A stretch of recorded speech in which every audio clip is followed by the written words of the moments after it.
Uh, Everybody else, Derek and Juan, the four of you. Yeah, it was me, Derek, and Juan. Carl came a little later, but me, Derek, and Juan. You were classmates, weren't you? Yeah, me, Derek, and Juan we went to school together for about 5 years, 6 years when we were younger. Did you DJ at school as well? I didn't. Derek and Juan did. I didn't DJ until about 1983. Right. Juan started DJing earlier, much earlier, 79, whatever. Derek started in about 82. Right. The whole Detroit scene, as is very well known, has been heavily influenced by Kraftwerk. How on earth did Kraftwerk reach you in Detroit? I mean, there's a whole distance between Germany and Detroit. I mean, it would have been much easier to have been influenced by Kiss, let's say, rather than Kraftwerk. Well, I think the reason they reached us is the music. It was different. It was experimental. It was making sound like it was making music with computers, and that was a new kind of technology, and it just sparked an interest in Detroit more than anything. We were outgoing guys for our age, and we wanted to get involved with something that stimulated our minds, and electronics was something that stimulated us, kept us out of trouble. Kraftwerk just happened to be one of the groups we heard at the time that was doing electronic music. It wasn't many doing it, so obviously when we heard it, once we liked it, that was something that was inspiration. Right. The whole scene evolved out of breakbeat and electro. Did you used to be into breakdance and all that stuff? It's been some of the electro stuff like Planet Rock, Electric Kingdom, that kind of stuff. Because obviously there wasn't no house music at that time, or there wasn't dance music. Then was more like the kind of electro, Kraftwerk and electro stuff. Those guys, Soul Sonic Force. Right. And so far, you have released around 12 inches. Release. Release. How many exactly? Can you recall? Probably like, I don't know, 50, probably about 50. 50, right. Have you ever released any compilations of your first 12 inches in Detroit or in the US? Yeah, a compilation called Phases and Phases. Right. That one was basically going back, kind of giving a history of different tracks that I have created. For KMX? Yeah. Right. Have you ever produced something alongside the same lines with Juan and Derek? Yeah, me and Juan worked on a song. Me and Derek worked on a song back a long time ago. But yeah, my first record produced with Juan, and it was called Cream, Triangle of Love. And my second record, me and Derek produced, Grooving Without a Doubt.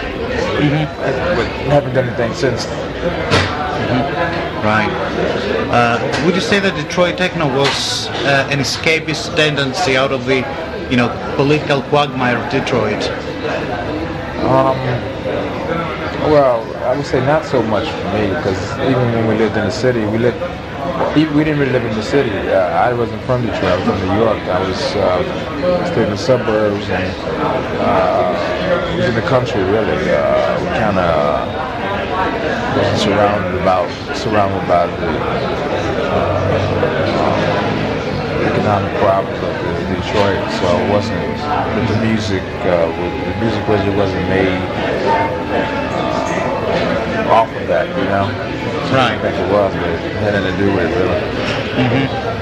So it wasn't something like, as Derek has, very often said, that it was inspired by the Ford manufacturers and all that stuff. Yeah, I mean, I don't think so. So it was done in such a subconscious way. Who knows? I mean, obviously it was a mechanical city, machinery and industrial. But like I say, we lived up from the city. They were from Detroit. I wasn't from Detroit, so so it didn't really have a bearing on me like that. Right. Why do you think that techno, especially your music, has never been as popular in Britain as in other parts, of Europe, like Germany, for example? Say that again. Why is it that in Britain, techno, and especially minimal techno, has never been as popular as in other parts of Europe, like Germany, for example?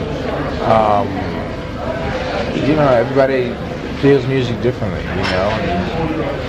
Germany, for one, from what I remember, they like stuff very fast, very hard. At least on the underground scene, I mean, I've had some big hits with my group in the city of Germany. On the other hand, with vocal stuff. So it just depends, But I think overall, the kids, they want the harder, the better, the faster, you're rougher, they're kind of hardcore.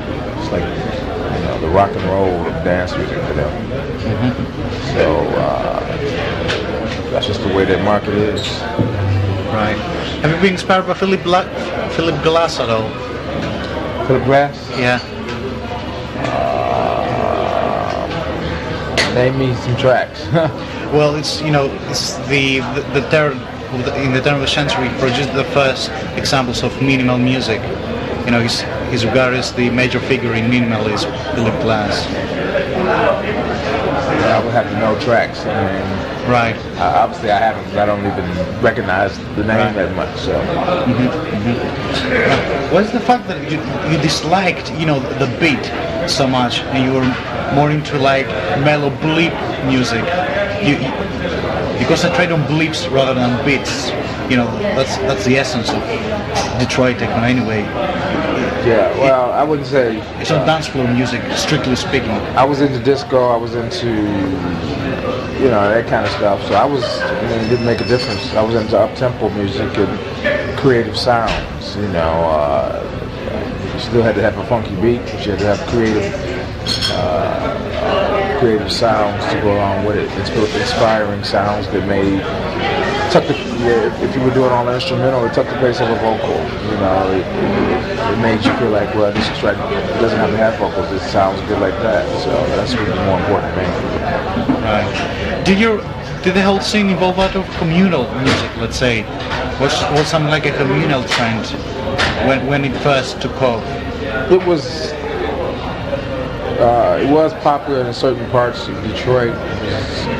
It wasn't a lot of people making it still. It was still only a few of us, and then it just tailed off and it didn't really happen. But then it got big everywhere else. Right. But it reminds me a lot of, some communal music that came out in the 60s in Chicago. Just like, Sun Ra and his orchestra. Right. All this psychedelic jazz music. Yeah. It reminds me a lot of that movement. It's very spontaneous. It's, you don't really think commercially when you first go. Right. It was very spontaneous. Yeah. It was like that. Yeah. Did you ever meet with any of these, jazz icons? No. No. Ever crossed your mind to, experiment with somebody from that era? No, not really. I mean, I'm not a person that goes back really. Even I just keep moving forward and trying to progress, and take music in new ways. So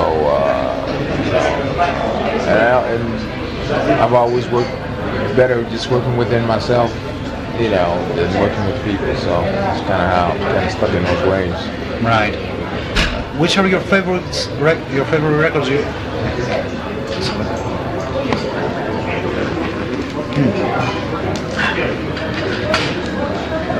Which are my favorite records? You've sampled for your tracks.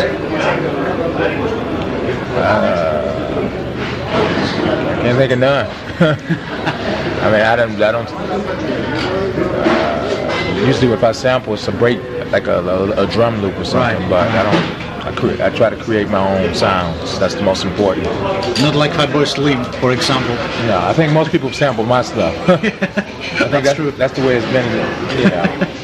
Because I believe in creating your own sounds to give yourself makes you stand out from different people. Have you ever been involved in a legal struggle for publishing rights? No. You don't mind if somebody else samples your stuff? Well, it depends. I mean, obviously, if they take a whole 4 measures or something, but if they just sample the sound, you let them sample it, and then you can do it.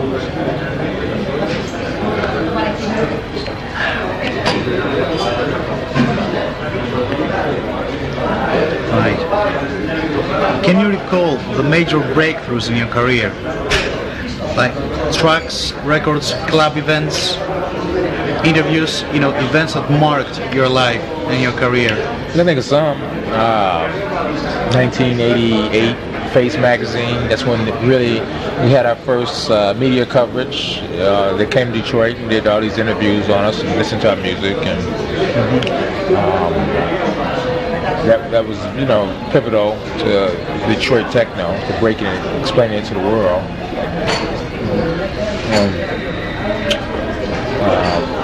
Going to the Paradise Garage, hearing Larry Levan play, that was important because it was inspiration for me. That kind of gave me the first look at what a DJ mixing was like and what a sound system could sound like outside of your home and in your car.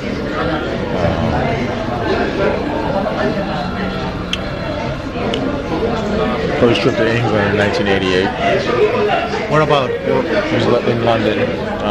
Worked in a studio in some big studios that I'd never even known studios could get that big. It was a bit overwhelming, but in results, I ended up doing some remixes and ended up helping my career. So that was pretty pivotal. Tons of tracks that I've done that, from rock to the beat to the sound to Good Life to Big Fun to Anunge. There's many tracks, that all were groundbreaking tracks from myself. So. Can you have you ever been asked to write music for computer games? Because I think he's written music for Sega. Yeah, he did something for one game, but not yet. But my goal is to get more into that and more into trying to do soundtracks for movies and stuff. That's my future. That's what I plan on doing next phase. Right. Have you been proposed anything? No, not yet. I've had my songs in movies, but never actually scored a movie on that. Right. What do you think has been the contribution of Detroit techno in the dance scene? The contribution? Yeah. We made it. Detroit techno has made dance music acceptable, and we made it in a form where the DJ has become the star. He's become the one who can break these records, and it's really launched a career for DJs, for young producers. Because what we did is we tapped into something nobody had tapped into before. It was not. You didn't have DJs all around the world mixing and playing back in 1982. 1980 when Juan was playing, mixing up all these different records the way Detroit played. So it just kind of gave the DJ a lot of credibility, and the DJ also was the producer. Right. In most cases, in standard music, the producer produced the music. He's not a DJ normally. Where that's what gave us our edge on dance music, which made it become credible. Because we were obviously, if we're making this dance music and we're DJs, we know what the people want. We know how to make the music that's going to make people dance and make them dance better than ever. Become a more acceptable dance music than any other phase of dance music around the world. I think because what happens, it hit in London, then it started spreading to Germany, and it went on everywhere. And now You know, back in 1988, it was only you couldn't really go nowhere and DJ. Go to London, and then that was still new to them. Now you can go everywhere in the world almost, and you can, I fly everywhere to DJ, and it's because of the way it's been taken in by the world, and it's grown and expanded over the years now. So, I think we had a lot of contribution, to do with that. A lot of people say that Yellow Magic Organization was the beginning of Detroit Techno, the Japanese band.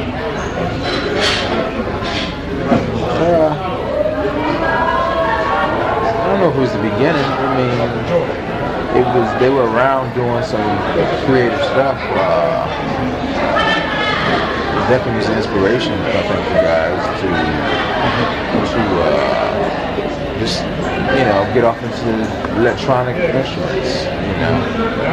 I think the thing that we had differently, we came from a DJ perspective than a musician perspective, because they were still making these electronic songs. It was still very much formatted. Our format was for the dance floor. Their format still was unsure. It was just maybe standard format, like for radio or it had no format where dance music, when we did our electronic music, became more of a standard for dance music and not for radio. And a lot of people say that the future of electronic music is in Japan as well, because Japanese are producing much more Detroit techno than Detroit itself right now. I don't know. I mean, who knows? The future is in the creativity of the producers and technology. It depends on the technology that it comes out. Technology has changed a lot in the years, and it's kept the scene going, and it depends on how much more it changes. How much money do you pay to update your equipment? A lot? Some? How much do I get paid to update it? Yeah, like, to keep up with the technological advancements, you have to buy new equipment all the time. Oh yeah, I mean, I'm always buying equipment. I just spent $40,000 updating my studio. So, every 4 years you spend about 40 grand, I would think, every 4 years. 10 grand a year and updating and keeping up with technology. Right. But it pays back. Oh yeah. I mean, otherwise it wouldn't be worth it, but technology's gotten a lot cheaper and better at the same time, so it's good. Right. Throughout the US, which other DJs would you list as brothers in arms, let's say? As people you think are creative, who are moving alongside, the same experimental direction as you throughout the years? Well, DJs, Derek, I still think Derek's still very creative. Derek May, Ian Pooley I like a lot. Tony Humphries, because he's just been around for so long and he's broke so many records and he plays good music, whether it's vocals, instrumental, it doesn't make a difference. That's a few. Right. England? Anybody you could name from England? Not really. England, sometimes they're in a world of their own. They have good DJs. I just think sometimes they play with some pretty bad. They caught up on their own self and their own scene. So, sometimes the music is really, it's just not good. So, guys like Plastic Man, for example. Rich, he's from Windsor, right across the water from Detroit. Is it? Oh yeah. All right. Yeah. I thought it was English. Yeah. He was born in England, but he moved on. Yeah, he's almost considered a Detroiter. But Rich is fine. He's doing his own thing. He's paved his own way. He's good. Good DJ. Kirk DiGiorgio? Who? Kirk DiGiorgio? Never heard of him. DJ. Is it? Never heard him play. Right. Because I thought, he was the first one to, infuse the Detroit techno sound in England. Not that I know. Paul, what do you think? It's hard to say. Colin Faber to me was one of the DJs who played Detroit techno in England first. Colin Faber, Colin Dale, they were doing pirate radio and stuff. And right. They, to my knowledge, they played Detroit techno first. I went over there. I heard them. Right. So let's go to the future now. What should we expect from Kevin Saunderson for the future? Well, What kind of experimentations?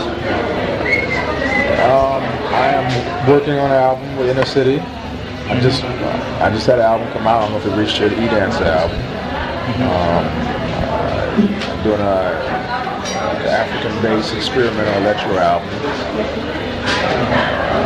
And really, I'm trying to get into more or less films and soundtracks for the future. That's my goal. So,